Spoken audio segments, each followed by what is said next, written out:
Hi, I'm Clifford Bennett, Herston Economics. As we said yesterday, either yesterday or today was going to be the absolute low. Looks like it's going to be today.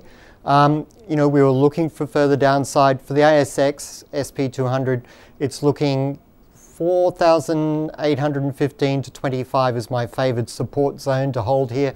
Outside chance you'll see something like 4,785 just under the figure. I don't think we'll get that though. It's already really good where it is. So we will be adding to our model portfolio again today, and we continue to say this is an unbelievable sort of dip opportunity in what is already a really great grand bull market.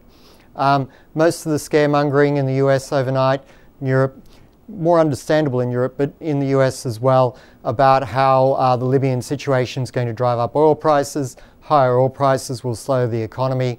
Well, I don't think so really. I think the world's got to learn to live with higher commodity prices, and that includes higher oil prices. So events like this just probe oil to the upside so that people can get used to these sorts of price levels, and that's what we're going to see. We're going to see the economies of the world adjust to this.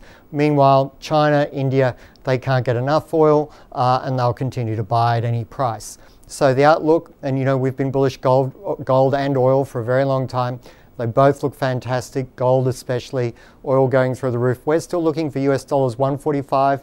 We've had that as a 2 to 3 year forecast from 18 months ago. So it's right on track. So we've been long oil from $30 basically.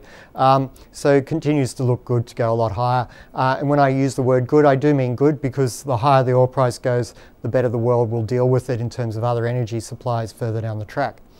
So outlook for commodities still strong. Outlook for that US dollar, I highlighted US dollar weakness yesterday. It's still, we're getting it. We're getting it in the euro, we're getting it against sterling, and we will start to see more of that in the Australian dollar as well. So very bullish euro, very bullish Australian dollar. They still are my two favourite currencies. Don't worry about inflation in Asia. The currencies will appreciate a bit. That'll offset their inflationary impact. Don't worry about wage gains in China. Of course they're going to have wage gains. So the whole of China's a boom now. People can get jobs all over the country instead of necessarily coming to the East Seaboard. So the Eastern Seaboard has to compete for employees now, so they'll have to raise wages, but that'll all get squeezed out, and in the end, global CPI won't be too much to speak of. In terms of specifics, we had some data last night. US purchase of existing dwellings was up 2.7%. Everyone got excited. Don't get too excited. The median price dropped because more foreclosures are coming on the market. As I've said all along though, housing data, employment data in the US, they don't matter. They do not matter in terms of your outlook for the US economy, which is still strong, but more importantly, China is going to continue to grow very strongly regardless of its success at keeping inflation under control. Have a great day.